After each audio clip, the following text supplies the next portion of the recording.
Sveiki visi, labai džiugu, kad galime jūs visus pakviesti į Liepos 6 dienos renginį skirtą karaliaus Mindaugo karūnavimo šventei. Ir ši šventė bus ypatinga tuo, kad ji skiriama mūsų šeimoms ir bendruomenėms. Ir šią šventę organizuojam kartu su įvairiomis miesto bendruomenėmis, visų pirma su šios teritorijos šeimininkais, su Velykalnio bendruomenė ir su jos pirmininku Stasiu, taip pat su Švento Mato bažnyčios bendruomenė, su įvairiomis sporto institucijomis ir bendruomenėmis, kultūros bendruomenėmis. Ir kviečiame iš tiesų į labai daug renginių. Nuo ryto bus ir mišios bažnyčioje už šeimas ir bendruomenės.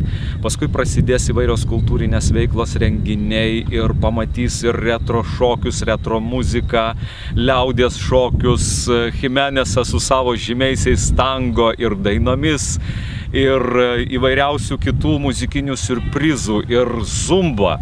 Tai yra svarbiausia, nes kiekvienas galės pasimokyti zumbos šokių, zumbos pramogų, visų lauks šeimų įvairūs žaidimai vaikams, žaidimai suaugusiems ir aišku labai daug Stasys paruošė sportinių varžybų. Be abejo, ir tai labai man džiugu, gerbiamas Erikai, kad tai apsijungia tokie kaip jaunimas, bendruomenė, verslas, valdžia.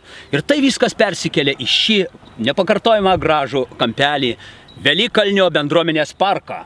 Taip. Mes taip šiandien pradėkim jį vadinti Velykalnio bendruomenės parkas. Ir aš manau, kad tame gražiame parke bus ryte prasideda 10 valandą paplūdimio tinklinis, visus kviečiam.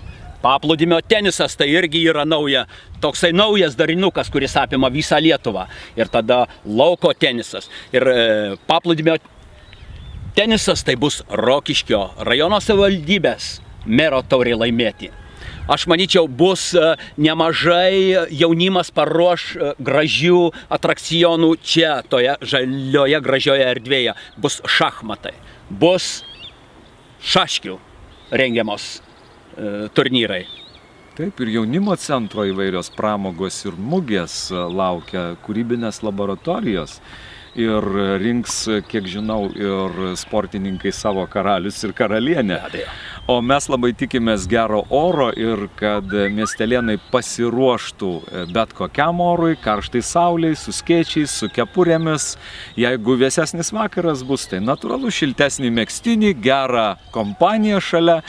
Ir žinoma, mes su Stasiu kviečiam švęsti be alkoholio, be kažkokių žalingų įpročių, o su gera nuotaika ir, kas svarbiausia, kiek supratau, žadam išvyti visus velnius. Teisingai. Ir kad Velykalnio bendruomenė reikš gražų prisikėlimą mūsų šeimoms ir bendruomenėms. Taip, ir dar noriu tokį dalyką akcentuoti. Jau gan seniai Velykalnio bendruomenės įstatuose yra parašytas vienas vienintelis tikslas. Sveikos gyvensenos propagavimas sveikoje aplinkoje. Ir tai džiugu, tai jau žino visa, sakykime, Rokiškio rajono bendruomenė, jau net visa Lietuva ir net, sakykime, už Lietuvos ribų.